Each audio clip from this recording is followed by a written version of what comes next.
I don't know where things broke down, but they did.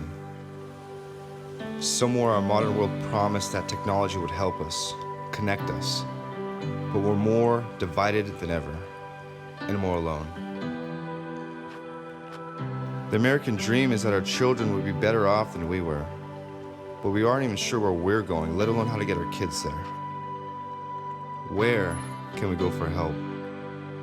Where are we going to go to find wisdom in a world of cluttered voices? Is there any way we can get help? But what if there's a way forward through these problems?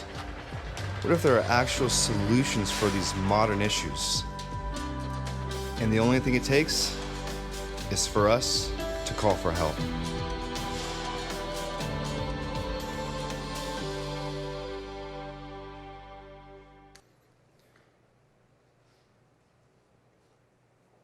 I want a divorce, he told her via text message. How did he get here? Why did he get here? At 7 years old, he had his first Sunday school crush. She had rosy cheeks, glowing brown eyes, a cute smile, hair that ballroom danced to the rhythm of her graceful footsteps. And then he wished he were Zach Morris due to his fascination with Kelly Kapowski. Saved by the Bell. All right. And then it was the Baywatch lifeguards. No, not David Hasselhoff. The female ones. And then the ultimate book of JCPenney ads. And then racy TV show scenes his mind would sit on. Random sitcoms this childhood lust would feast on and isolated at moments at grandma's. Next, there were the ladies in the comics he shouldn't have been reading in the dim corner of the comic book shop, fingers quivering to page 9 while nervously checking his peripheral. He was a powerless ranger when his admiration for God-crafted beauty slowly morphed into an unhealthy infatuation for this ranger. Alpha was no good without Omega because intelligence without the mind of God is just a robot. His journey was a gas-guzzling road trip, becoming a man at 12 years old. He left behind the remote control, picked up the mouse, and from then on you might dub him Inspector Sherlock, because he was always seeking out gadgets in homes. He peers outside the front house window, one hand guiding the weightless curtain just to double check. No one was home. Just him in a world that would widen his web of fantasy. Pornography. Compliments of Hugh Hefner's legacy. He types and feels emotions he'd never felt prior. High-quality X-rated images glare from his 16-inch screen, and from that moment on a Dell desktop, his curiosity constantly popped off with imaginations of women. His body tingles as this outrageous feeling breakdances across his brain, diving into a jacuzzi that could only fit him and a screen. But hear me, lust will make room for everyone.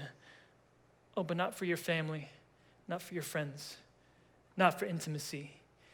He knew what was wrong, but didn't know that lust is a liar. Because lust will claim to serve you, but in the end you will bow shamefully and call it sire. And from that moment, he forgot how to see, how to do daily life without feeding on a fantasy, how to appreciate female beauty without the sexuality. And every attractive lady became an object of sexual stimuli. He'd become superglued to one part of her being, while her true beauty was like a lost loved one. He just couldn't see it. Always starts off innocently, doesn't it?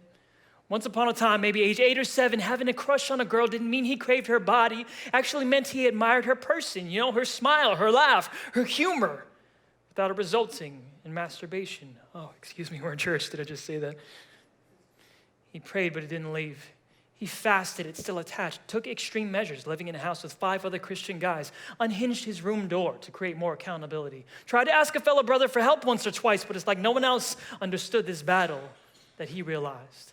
So he tried harder. God, I'll do better this time, just watch. Thinking God rejected him for every moment spent swimming in fantasy. But lust is never happy, so he went from site to site, photo to photo, Instagram, Facebook, phone chat lines, private messaging online, you name it. He was out of control. But everyone at church was sure he was under control. Oh, he's a good kid. He wouldn't leave. And at age 23, he meets an angel for his first time. They first met officially at the Sacramento, California Capitol building. A crisp fall season day, the sun beamed, lit her brown hair, flowing like calm waves. The pink in her sweater smelled like a victorious secret, he was certain, though she was several feet away. Stunned by her smile, entrapped by the purity of her person, 2 years later they married. She will solve my lust problem, he was too certain. But after just 3 months of marriage, there he lay in the middle of the night, surfing the same safari, eating the same poisonous apple on his brand new iPad. Poisonous Apple iPad.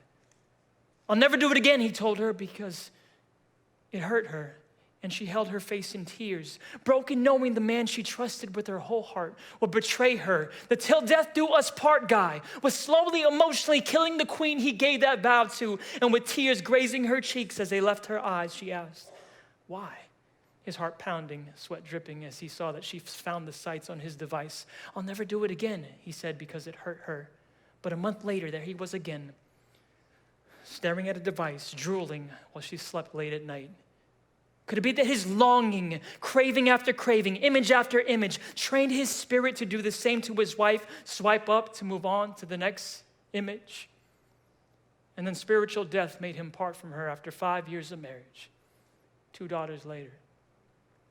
I want a divorce, he said through text messages of all places.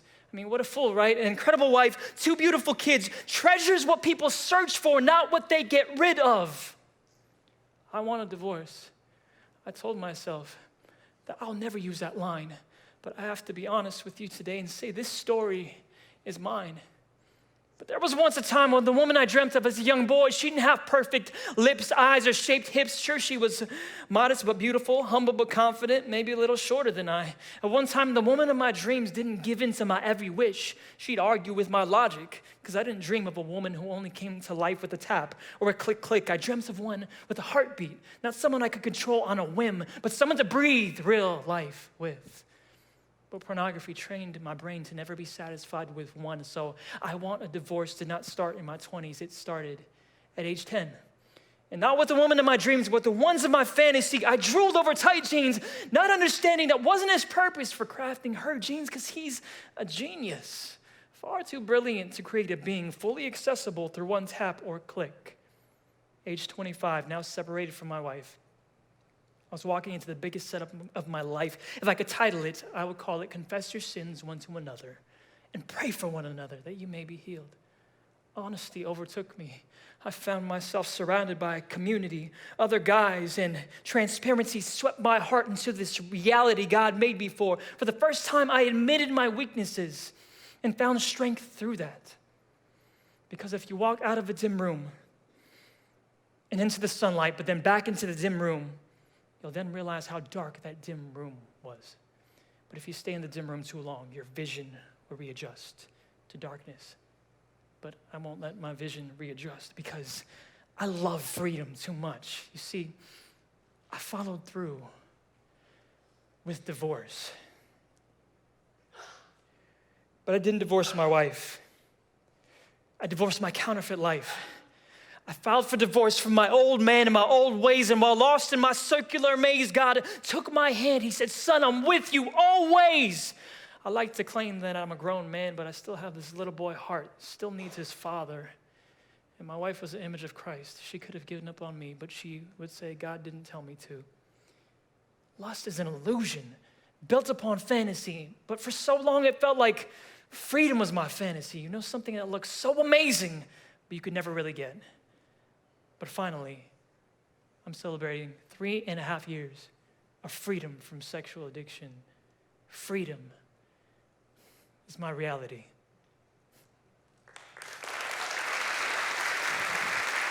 Thank you so much.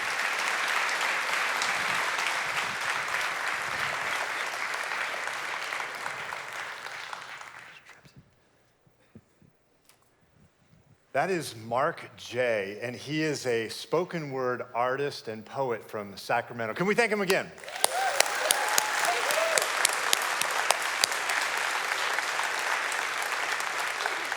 We thought he would be a good voice as we launch into the subject today. His story is a very, very powerful story. You know, when we talk about porn, I don't think our culture totally knows what to think about it, how to frame it. I don't know if you guys saw this last Super Bowl, there was this creepy commercial for frozen food. And the premise of the commercial was weird. It was like that a man was addicted to frozen food like he was addicted to his porn. So it had all these like visual gags of him being caught enjoying his frozen food. It was just weird. And there was some backlash from it, but it just said again to me that our culture doesn't know what to think about it. Is that just something we expect? That's just what everybody does. That's what happens in marriages. That goes on. Is it just ubiquitous like that? Everybody does it. The porn industry, revenue-wise, is huge. They say that it brings in $13 billion a year. Internationally, it's $97 billion. Now, that's a hard number to get our minds around, so let me put it in perspective like this. If you were to add the revenue from Major League Baseball, the NBA, the NFL, combined, it wouldn't equal that number. They say that 1 in 5 smartphone searches are for porn every second. So that's 28,000 people watching porn every second. That was just 100,000. Those numbers are mind-boggling. And if you were to add the streaming of what I guess would be Netflix, Amazon Prime, and Twitter, that wouldn't even equal the streaming that people have as they view porn.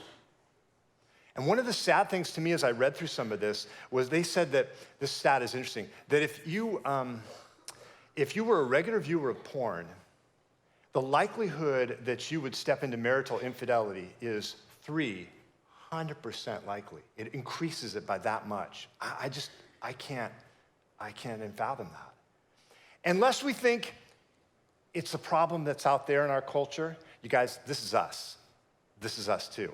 Charisma News did some research into this, and they found that in the church, 68% of men in the church are regularly viewing porn. And a little bit putting in perspective, if you're sitting between two guys, statistically speaking, one of the two of them is more than likely looking at porn. Don't look next to you, that would be weird. Okay, don't do that. And if you see 3 women off in the distance talking, likelihood probably statistically, 1 in 3 of them is looking regularly at porn. And the sad thing for me is that number doesn't get much better for pastors. This is an us problem. It's here. And it's not just a men problem. It's not just a female problem.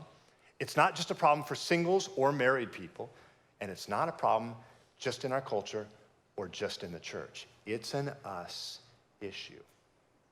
Porn it's a highly addictive substance source in some ways. They say it actually, it kind of redoes the neural pathways in your brain. And it puts you on this pathway to always be looking for the new, the weird, the edgy. It's a behavior that tends to escalate as it goes along. It tends to increase. So I'll put it in perspective like this. There's a legend about how Eskimos would hunt for wolves. And they said what they would do is they'd get a Bowie knife and they would sharpen it, razor sharp on either side. And then they would dip it in seal's blood and then they would freeze it. And they would do that sequence 2 or 3 times until they had a virtual blood popsicle. And then they would scout out an area where they knew wolves would be. And they would plant the handle deep into the snow, so it was just the top part. And an unsuspecting wolf would come and see it, sniff it, lick it, and get that taste and would lick more and more until its mouth would get numb. And then eventually it got its place to that razor-sharp blade and would start to cut itself. But because its mouth was numb, it couldn't feel the wound it was getting. And so it would lick more, and then it would get the taste of its own blood and it would excite it even more. Eventually, the wolf would bleed out and die. Now, I know this is kind of an ooey story. It's kind of gross. But I think that's kind of what happens in porn. As one participates in it, it escalates to a place where it numbs us, and we can't feel and sense the real danger that it is. So just to portray it in a commercial is just kind of cute, what everybody does. I don't think people understand the real harm that it can have to us as humans. Now, when we talk about porn, what are we talking about here? How can we frame that? The Greek word in the Bible for porn is porneia. And it's kind of a like a junk drawer term that encompasses all different kinds of sexual immorality. So that would be everything from sex with your boyfriend, casual sex, Netflix and chill, Tinder and Grindr. It would be all sorts of nudity. It'd be strip clubs and pornography. It would be, adultery and prostitution. It also would be like novels that you would read, maybe like that had explicit sexual content, like maybe a 50 Shades of Grey or something like that. Or on TV, excessive amounts of nudity in a primetime episode of something. So it's everywhere. And I think as we talk about it today, the Bible would say anything that's classified as sexually or immoral behavior would be that porneia, that kind of porn. And today as we talk about it, I have to realize that there's probably all different experiences out there. And my goal is just to kind of look at the Bible and see what does it have to say about human sexuality? What is the Bible there to teach us? And some of your experiences with sex, maybe they're good. That's great. Others may be more wounding. As we dive into today, let's just open ourselves up to God's wisdom and see how it would shape our thinking around this area of sex. Just a reminder, too, it's a little bit of a PG-13 talk, so if you haven't had that crucial conversation with a family member, it won't offend me in the least. If you scoot out, that's totally cool. But let's take a few minutes and let's just pray together and just invite the Spirit to be a part of our conversation. Father, we want to open ourselves up to you today. We want to hear your words and your wisdom. Father, as we do that, I just pray that you would help us to open up our hearts, our minds, all of us, Father, our past, our present, our future, our wounds, our failures. God, we want to open all that up to you so that you could speak to us. Would you come powerfully by your Holy Spirit? Would you give us clarity?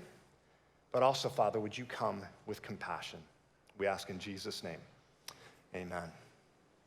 Well, if we haven't met before, my name's Mark. I'm on staff here. I've been here for a little bit. And if you're joining us in the theater or if you're watching online, we're really glad to have you with us.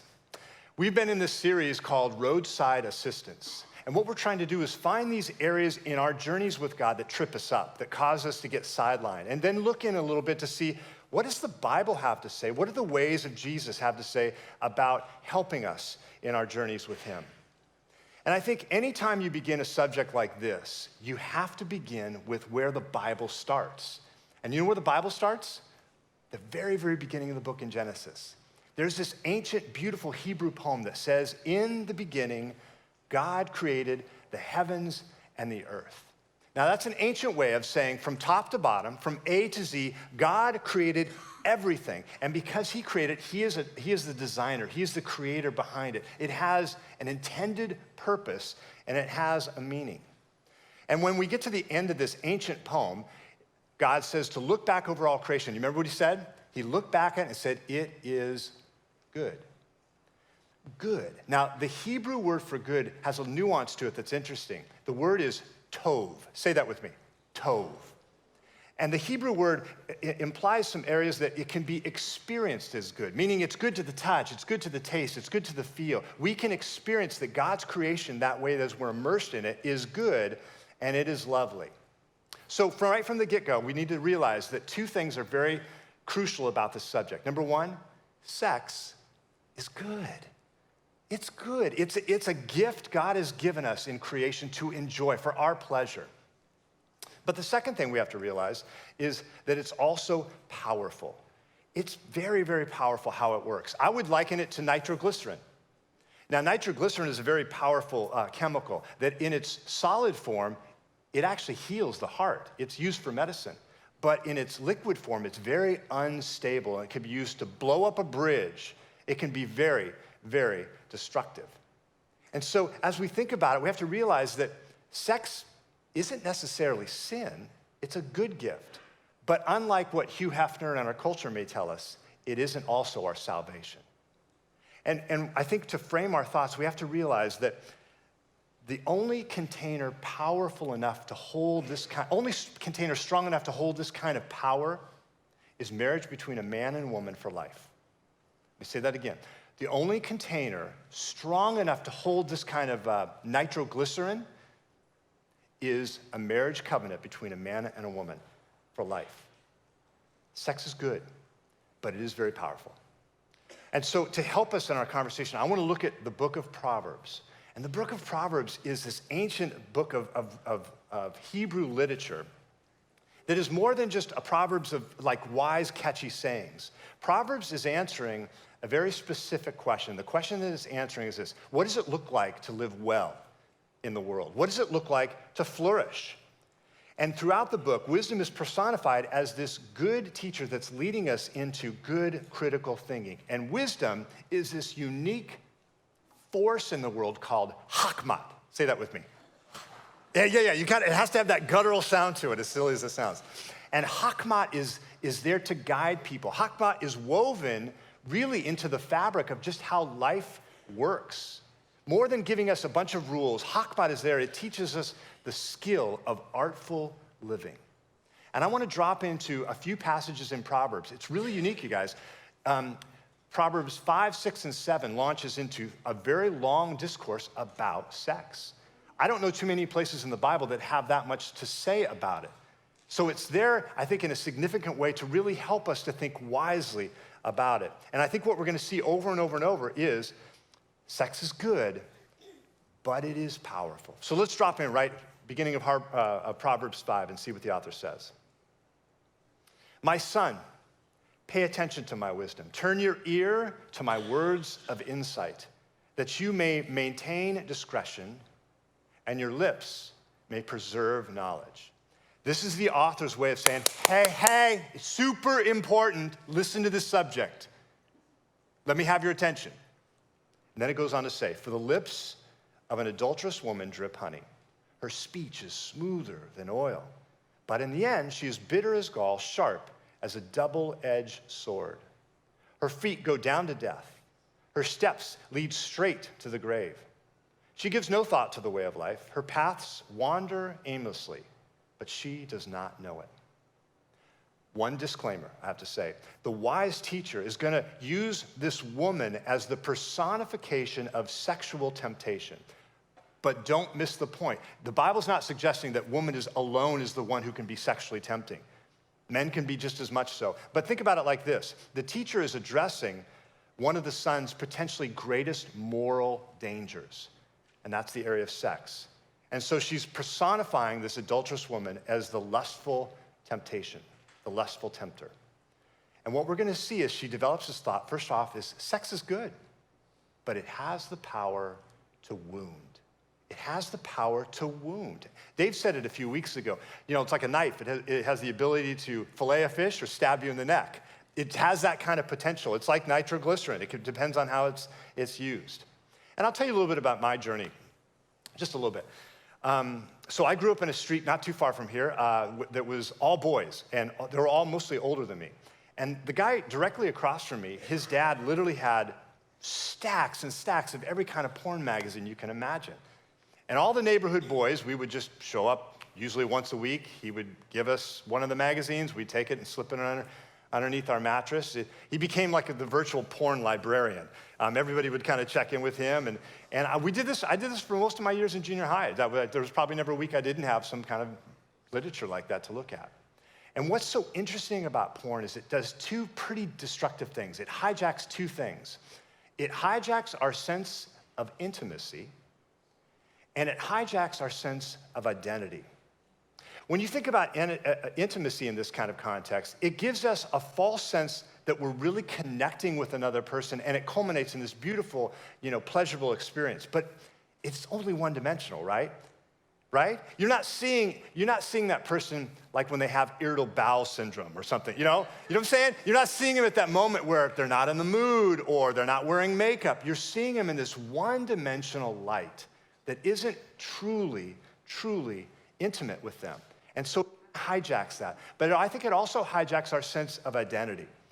I was a 14-year-old, skinny, pimply-faced, brace-filled kid. There was no way I was getting this gorgeous model to open themselves up to me. But it gave me the sense of power and control. It gave me a false sense that person, that I was James Bond, that I had enough game in me that I could get a woman like this. It hijacks your sense of identity.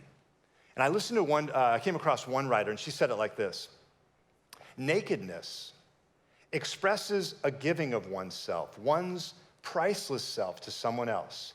To give such a valuable gift speaks volumes about the value of the person to whom the gift is being given. At least that's how God intended it.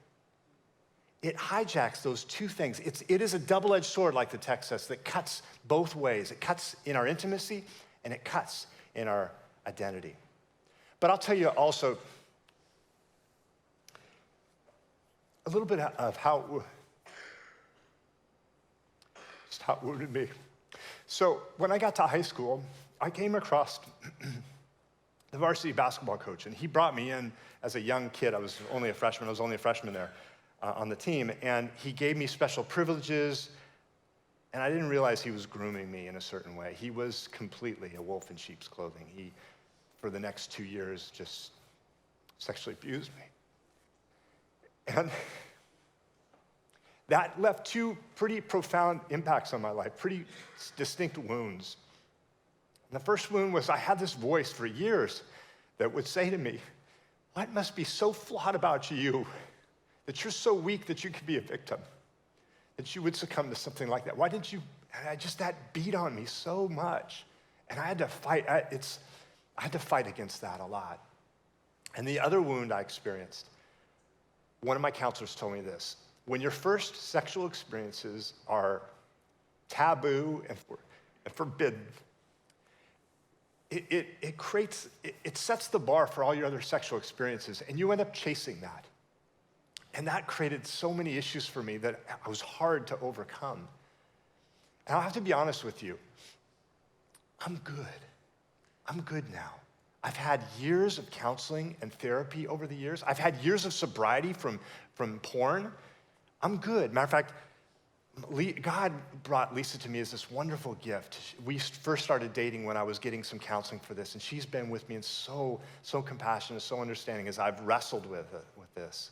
I'm good. God can bring that kind of healing. But I have to guess in a room like this, some of you might have had some experiences, either by your own choices or by some of the lustful, sinful, maybe even criminal behavior of someone else. Sex is good, but it does have that power to wound us. And I think that's why the author says again, there's another echo in the text, and it says this: "Now then, my sons, listen to me. Never stray from what I'm about to say." It's like she's saying, listen to me with your face. Really make sure you're paying attention to this, because this will trip you up. And then she gives a little piece of advice that I've often taken. I memorized this whole chapter. It was helpful for me in thinking about it. And this advice is really sound. She says this: "Stay away from her. Don't go near the door of her house." Said in another way, don't put yourself in a place where you know you're going to be tempted. Don't put yourself in a place where you're just testing your ability to resist. I talk to people all the time, and I get it. They do kind of foolish things. They think like, oh, that TV show won't bother me, and next thing you know, it's creating an appetite for something. And as opposed to just avoiding it altogether, they see how close they can get to the line and dance on it. Or other people, it's like, I know there's that person in the office, that conversation, I know it. As opposed to avoiding it, the counsel here would be, stay to a path far from her. Don't go up right to the door and see if you can resist it. Take the other pathway and just avoid it altogether. And as this teacher continues to counsel, the next thing she says is, sex is good, but it has the power to derail. It has the power to derail us. Listen to what the text says. "If you do, you will lose your honor, and you will lose to merciless people all you've achieved. Strangers will consume your wealth, and someone else will enjoy the fruit of your labor. In the end, you will groan in anguish. You will say, 'How I hated discipline. If only I had not ignored all the warnings. Why didn't I listen to my teachers? Why didn't I pay attention to my instructors? I've come to the brink of utter ruin, and now I must face public disgrace.'" Sex has this power to derail us. And said another way, we don't think about it like this, but sin will take you farther than you ever wanted to go. You know, we participated in an activity, we're enticed by it, and we never really consider the long-term consequences, how potentially it could shipwreck our relationships, how it could bring us harm and maybe even others harm, how it could cause us maybe to lose our marriage, or even cause financial ruin. I'll tell you a story. When I was growing up, I had a buddy, and we went to church together, went to Sunday school together, and spent the night at each other's houses. And then as we grew up, got to high school, and then college. He went to Bible college in Chicago, and I went to Bible college up in Portland. And later, we served at our first churches together, and then later we served on a church together. I visit him every month in prison now. He, within just a few years of being at this church, got caught up in sexual immorality, ended up leaving with an admin assistant, and it just put him on this spiral course where not only did he have multiple wives and kids with those wives, but eventually it turned criminal for him. He's all alone in prison now. His family, wisely so, have boundaries up around him. They won't have contact with him. When I talk to him, can I tell you what he tells me? That you hear that groaning, that like, I am so stupid.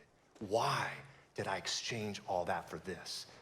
His health is terrible. He doesn't have a penny to his name. Nobody comes and visits him except myself and the chaplain. That is that utter groaning. And we never think about how far sin is going to take us when we're participating in it. Partly because of this wise agrarian statement. It's called the laws of the harvest. And the law is this: you never reap in the same season you sow. You know, you plant a seed and you don't immediately get the fruit from it.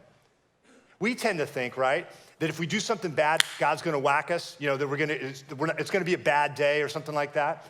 Very rarely does that happen. Most of the time, the consequences that we experience are years down the road.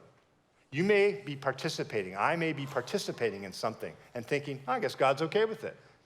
You usually don't experience the consequences of that until way down the road. Then it's the devastating effects. It's that sense that, you know, we've now experienced public shame, maybe even financial ruin. It will take you further down the road than you wanted to go. And as this teacher continues to talk about sex, I won't go through it now, but if you want to read the chapter, she talks all these beautiful ways of how, in the context of a married couple, husband and wife, for life, just the joys of what the gift of sex is. And it uses all these metaphors. You know, we can kind of, the fountain that's blessed. I mean, you kind of know what they're talking about. And then she rolls into one more warning. Listen to what she says. Why be captivated, my son, by an immoral woman, or fondle the breasts of a promiscuous woman? For the Lord sees clearly what a man does, examining every path he takes. An evil man is held captive by his own sins. They are ropes that catch and hold him. He will die for lack of self-control. He will be lost because of his own great stupidness. Did you catch the words there?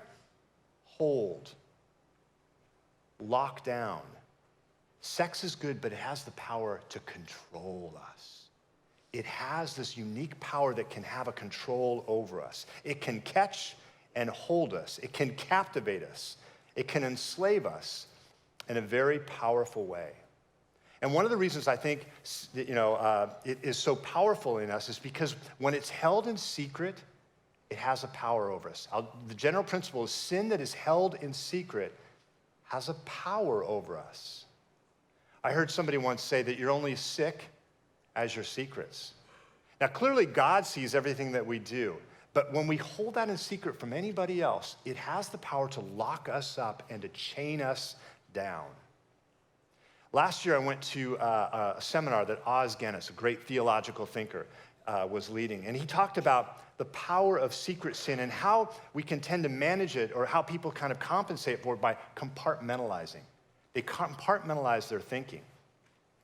You know, the quintessential compartmentalizer would be Bill Clinton. Remember him?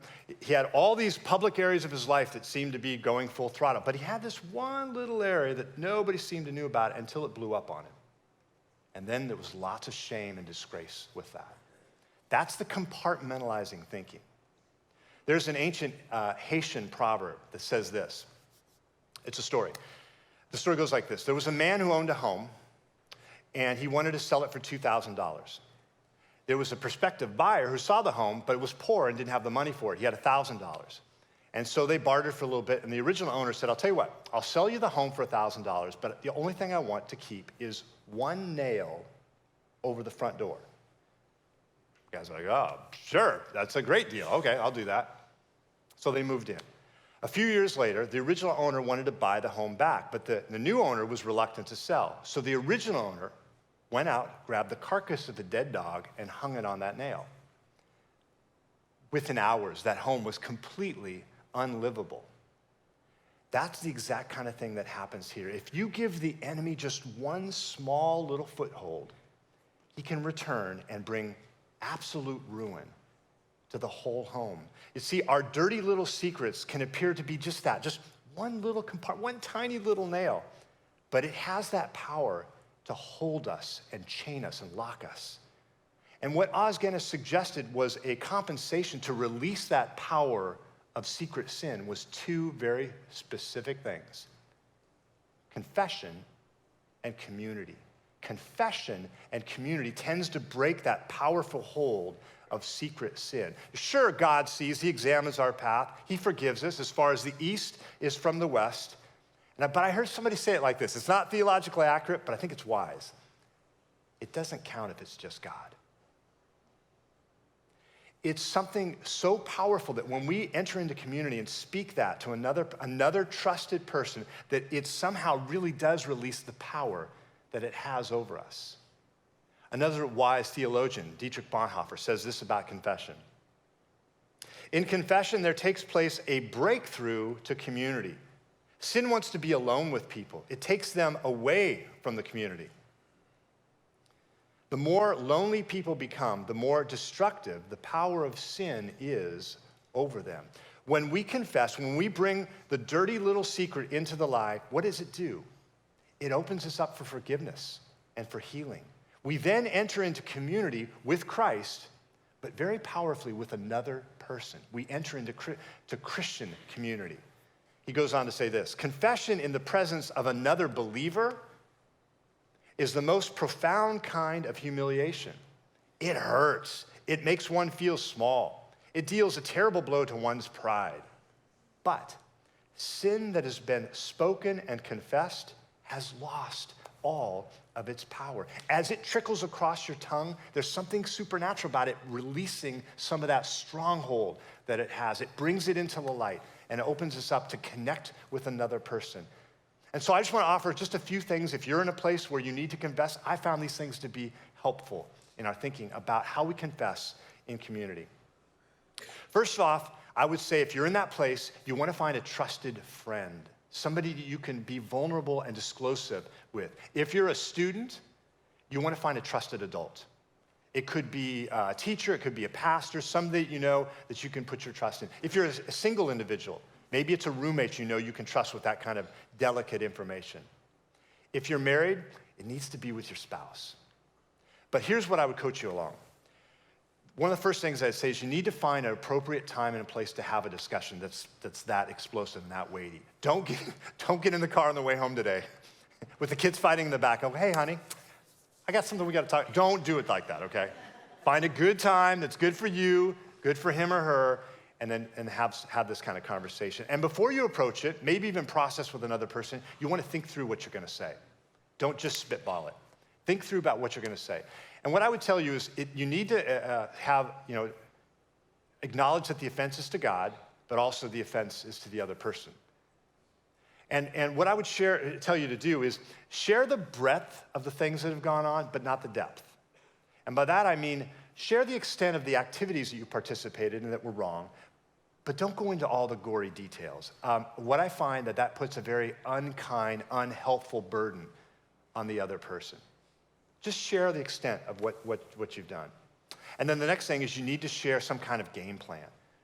Don't go into it saying, especially if it's habitual, don't go into it saying, oh, I'm just gonna work harder. I know I'll be more focused this time. I'll be way more focused.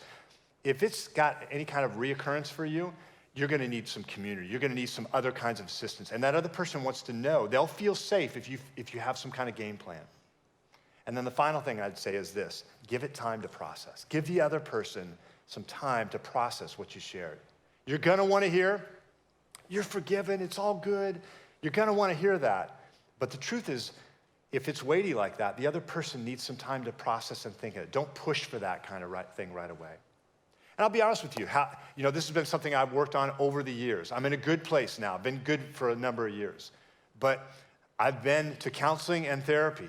I've been to Every Man Battles workshops where I was very disclosive working with a group of guys. I have Covenant Eyes, which is a software. I have it on my phone and I have it on my laptop. On my phone, I'll be honest with you, it's not the fastest way to look up stuff online. Can I tell you something? I don't care.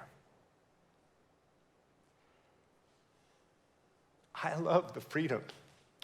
I love the freedom that comes from standing in front of you and knowing I don't have a secret little area in my closet.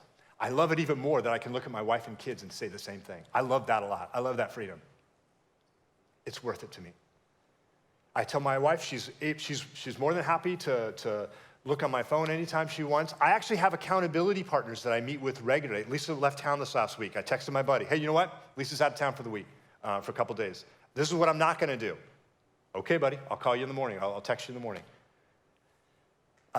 It's a little silly to be a grown man until you have those kind of accountabilities. Can I tell you something? I don't care. I really don't. I love the freedom and the unity that I have with my wife. I want to be helpful for you in the ways that you may try to fight. And I left in your notes on the back page is a list of some resources. I'd invite you to look at it. This is something you're thinking through or wrestling with. Can I tell you about the list? It's not something I got on the internet. These are my list. These are the things I use, the books I've read, the software I use, the counselors I've gone to. If that's helpful for you, lean into it. But I also want to share two things that I'm really excited about that Westgate is specifically doing to be a help to us as a community. We have a thing we call 640 discipleship. We're trying to help you in the pathway of Jesus. And so it's learning to love God, learning to love your neighbor, and learning to love one another. But we also recognize that some of these areas of emotional health can trip us up in our spiritual maturity. So we're offering a whole new component that goes alongside that. It's called westgatechurch.org, or it's found at westgatechurch.org/emotional health. As you log on there, you're gonna see there's some communities that you can participate in, that you can wrestle and deal with these areas if they're tripping you up, and let it be something that you experience confession and community with. There's also something, I wish it was around a few years ago, it's Our Tribe, and it's at ourtribe.org, and it actually is a thread through our website, so if you wanna use that, that's good. And what it is, we found out 88% of people won't get the help they need unless it's anonymous and unless it's online. Our Tribe is a software for your phone. It's for your phones that you can use to connect with other people. And we're working with the developer, thankfully, to make it kind of a Westgate ecosystem for us. That if this is something you need, anonymously, you can log on and begin the process. It starts with online, but then it can move if you desire to be face-to-face. And there's something very significant about having that kind of face-to-face community as you do it. And I would leave you with this question, just to think about. You have to be in this place. My question would be this: is there someone I need to confess to? Is there someone I need to confess to or reach out to for help? A trusted person, a spouse. Maybe you just need to confess, but maybe you need help. Is there someone I need to reach out to confess to, or reach out to for help? And I would frame it with this kind of constraint on it: one person in the next one day. In the next 24-hour period of time, is there one person I need to confess to, or somebody I need to seek out to, a counselor for help? And you may think, that's not much time. Remember Dave Tish a few weeks ago? He said the app thing is like, let go of one app for 1 week to be helpful. 1 week's a nice lot of time. Can I tell you something? If I give you a week, you'll rationalize. You'll minimize what's going on. You'll find every excuse. Oh, it's not that big. It's not that big of a deal. It's not that big. One person that you could confess to in the next 24 hours and begin the process of opening up and experiencing some of that forgiveness and healing. You know, one of the beautiful places that it got to in my journey was when I kind of hit the place of, I'll do anything. I'll do anything to get this under control and in a healthy place. I acknowledged that I was kind of powerless over control of this thing. And can I tell you guys, what is so beautiful? This is where the gospel is powerful. This is what the gospel is, in essence. God created it all. He created you, he created me, and he looked back and said, it's good. He created sex, it's good. It's good. But then, brokenness, sin, failure, enters in. And it has the power to wound us. It has the power to derail us. It has the power to control us. But Jesus comes in with a grace that we need and gives power and strength and healing and forgiveness. One of the verses that has meant so much to me, and I'm going to close with this, is in 2 Corinthians. Listen to what the author says. He's quoting God. And it says this, "My grace is sufficient for you. My grace is all you need." And think about grace like this. A lot of times we say grace isn't something you can earn. I like to say grace isn't something you could have manufactured. It isn't something, it's a gift from outside of yourself that you couldn't produce in yourself. That grace may come when you get caught. That grace may come when you have boundaries that aren't always comfortable and aren't always easy. That grace may come when you get healing from a counselor. But it's what you need. It's how God will restore you and bring strength and beauty back in your life. The passage concludes with this. God says, "My power works the best in your weakness." And then the author says, "So now I'm glad to boast about my weaknesses so that the power of Christ can work through me. That's why I embrace my weaknesses. For when I am weak, then I am strong." It's such a powerful, beautiful thought that our moment of greatest weakness, your areas may not be the same as mine, but I know you have them. And when you're the most vulnerable with God, that's the way he comes in and he brings his strength. He brings that grace, that gift that you couldn't manufacture in yourself. He offers that to you. And that, my friends, is the beauty of the gospel. Would you pray with me? Father, I would just ask, I have to believe in this room, matter of fact, I know it because I've heard the other services, that there's some folks in there who have been deeply wounded by either their own decisions or really the harm, the sexually lustful behavior of somebody else. God, I would ask that you would help them to take steps to get healing and wholeness, that you would usher in a whole new season where the strongholds of some of these areas, even the deep wounds psychologically on them would be released, that you would do a redemptive, powerful work. Father, I pray for the person who's caught in habitual sin, that this area has tripped them up and it's been something that just constantly goes up and down for them. Father, would you give them the boldness and the courage to reach out for help, to confess, to experience the release of that power as they enter into community with you. Yes, may they experience your forgiveness, but may they experience human forgiveness and support as well. I pray for the single individual. As I talk to so many people, 20-year-olds who just have our culture totally inundating them with this news that, yeah, all this kind of sexual immorality is totally acceptable. This is what you do. This is how you check out other people. This is how you just maintain your own purity. It just gives so many lies. I pray that they would find helpful community that would help support them in their choices for purity. It isn't easy, God, but your power can work. I pray for the parent in here who's trying to help their student, their child, find ways to teach them about the wise way to live in a world that's inundated sexually. God, give them wisdom. I pray that they would find support here in our church community of leaning on each other to get thoughts and creative ideas for how to guard and protect, but also to educate as well. Help us, Father, we pray. In Jesus' name.